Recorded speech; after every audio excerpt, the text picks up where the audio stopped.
Hey guys and gals on YouTube, how y'all doing? Dave Boyd coming to you on the David-Laurie-Life channel. Just threw some stuff on for this reason. Back in the 80s, there was a great magazine I used to read called Shooting Times. Had an article written by Dick Metcalf. Bunch of fallout with him, but some of it I think was not deserved. Anyways, he wrote about the 1911 and little ways you can do modifications at home, like on a budget. Now, enter the gun that I bought back then at Great Northern Guns. No, I'm sorry, Gun Traders on Muldoon. It was $450. It was a parts gun. Parts gun meaning Springfield Armory, auto ordnance frame, and other parts. Now, as usual, we are going to drop in clear. Finger off trigger. Let's go ahead and here's your magazine release. Old Wilson Combat with a bumper pad. And it had been dropped too many times. Been banged a little bit.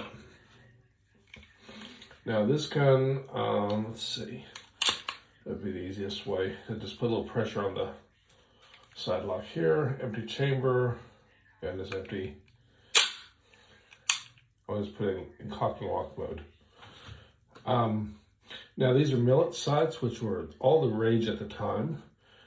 These parts here, the extractor is factory. I love to see the Springfield Armory roll markings. This is a Parkerized slide. The barrel is actually a Springfield Armory, and this is original to this gun. This is a Wilson Combat barrel bushing for tight fit, and this is Ed Brown full-length guide rod, which is a big deal because the guide rod is otherwise short, and there's a lot of people writing at the time that it could affect accuracy because it could potentially cause us to slide, which I don't know about that. This was a Vidicky trigger. Now this trigger here has an adjustment right here. You can adjust the depth and travel of it. I guess that where I liked it, especially I liked it as a young guy back then. These plastic grips are GI issue from then. This is from King's. This wide beaver tail. And what I like about these is you don't have to modify your frame. A lot of the ducktails and beaver tails, you did have to cut this part of your frame off to get them to fit. This is the arch mainspring housing. This is high polished. It's got some denting to it. It's a factory original one there. Now, a lot of people, they like this to be flat when this to be extended. And the original A1s, or the modified A1s, however you want to call it, have a shallow trigger, and then this is arched. I actually like this combination here. Maybe I'm just weird. Anyways, on this side here, we have, also from King's, we have the safety here, and we have the slide release here, extended. This bit of metal here is from Wilson Combat Shop, I think. I don't remember, from the 80s sometime.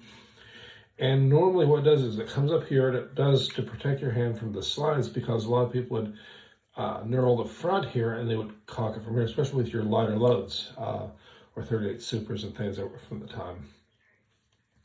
In this case, it's the pins on the plunger broke, and this was my kind of back alley repair as a kid that didn't have a lot of money to repair things. Full guide rod. This is Ed Brown. I mean, this gun literally screams the 1980s. You know, this is what everybody wants. The only thing that's really missing is a Nastoff hammer. But there it is. I did have some MagSafe mags, was it? Where it's got the slits in the side. Speaking of which, I do have the slotted mags, and this is a Kim Pro Tac mag here. So it's not Wilson Combat, because Wilson Combats are slitted. Anyways, let me roast me the comments down below. But here's it's an auto ordnance frame, which was blued, mated to. And this is all parts gun. Otherwise, it'd been about $650, I think, is what they wanted for a box stock Springfield Armory. But this is a gun me and my dad used to go shooting a lot with.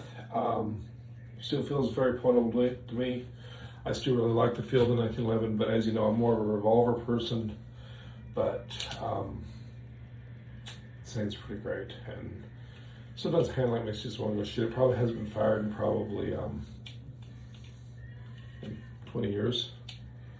I hate to think it's been that long. It's had about 20,000 rounds, or at least a hand load for it. So it's got some good honest wear.